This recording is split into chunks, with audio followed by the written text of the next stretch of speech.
Fake news और social media पर बदनामी करने वालों पर होगी अब सख्ती। डीजीपी की अध्यक्षता में विशेष समिति गठित, सरकार लाएगी नया कानून। मुंबई महाराष्ट्र में अब बड़े एक्शन की तैयारी। देवेंद्र फडणवीस ने जल संरक्षण कार्यों को तेज करने के दिए निर्देश। मानसून में देरी की आशंका के बीच सरकार ने अभी से बरती सतर्कता। मुख्यमंत्री एकनाथ शिंदे ने बंगाल में नई सरकार को दी बधाई, कहा अब वहां से जंगल राज खत्म होगा और विकास आगे बढ़ेगा। सीएनजी की कीमतों में 2 रुपए की बढ़ोतरी, पुणे में नई दरें लागू। मुंबई में भी जल्द बढ़ सकते हैं दाम, आम आदमी की जेब पर पड़ेगा बोझ। गोरेगांव के राइजा हाइट्स में तीसरी बार दिखा खतरनाक तेंदुआ, सीसीटीवी में कैद हुई हलचल, स्थानीय निवासियों में फैला डर का माहौल। प्रधानमंत्री मोदी बंगाल में भाजपा की जीत पर हुए जनता के सामने नतमस्तक, पहली बार बंगाल में भाजपा सरकार बनने को बताया ऐतिहासिक क्षण। बॉम्बे हाईकोर्ट ने 1971 के झोपड़पट्टी कानून की परफॉर्मेंस ऑडिट के दिए निर्देश। झोपड़पट्टी मुक्त मुंबई के दिशा में बड़ा कदम, शहर में झुग्गी पुनर्विकास और नीति प्रभावशीलता की समीक्षा की जरूरत पर जोर।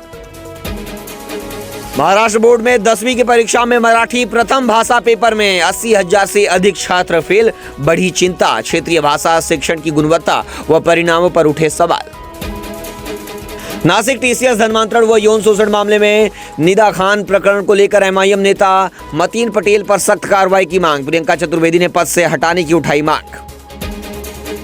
मुंबई लोकल यात्रियों के लिए अलर्ट, 10 मई को वेस्टर्न और सेंट्रल रेलवे में जंबो और मेगा ब्लॉक। वेस्टर्न रेलवे और सेंट्रल रेलवे पर कई रूट्स प्रभावित, यात्रियों को देरी और असुविधा की संभावना।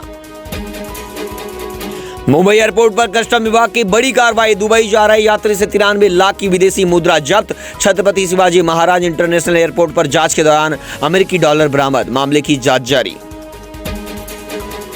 मदर्स डे 2026 से पहले मुंबई के वाडिया अस्पताल ने साझा की मातृत्व व त्याग की प्रेरणादायक मिसाल। करीब 70% बच्चों के लिए लीवर ट्रांसप्लांट माताओं के अंगदान से संभव, कई बच्चों को मिला नया जीवन।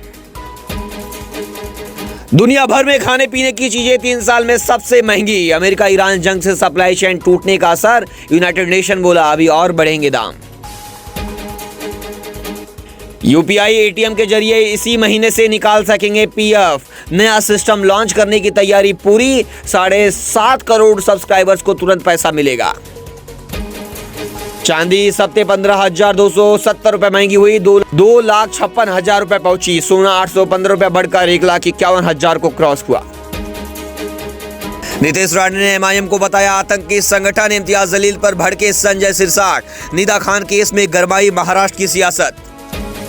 मुंबई में अपराध के ग्राफ में जबरदस्त उछाल। एनसीआरबी की रिपोर्ट के अनुसार महिलाओं और साइबर अपराधों में 60% की वृद्धि। झोपड़पट्टी मुक्त मुंबई का सपना रह गया अधूरा। बॉम्बे हाईकोर्ट ने राज्य सरकार की विफलता पर कसे तीखे तंज। गर्मी से बेहाल हुए जुन्नर के तेंदुए, तापमान कम रखने के लिए वन विभाग ने केंद्र में लगाई फॉगर सिस्टम। मुंबई के लालबाग फ्लाईओवर पर पलटा टेम्पो, सुबह के वक्त ट्रैफिक प्रभावित। मौके पर पहुंची पुलिस ने संभाली ट्रैफिक, हादसे में किसी के घायल होने की खबर नहीं। नवी मुंबई में सिडको की बड़ी कार्रवाई। नवी मुंबई में 5,804 अवैध निर्माण ध्वस्त, 110 हेक्टेयर जमीन खाली कर एरो सिटी एजुकेशन और रोड प्रोजेक्ट्स को मिलेगा रास्ता।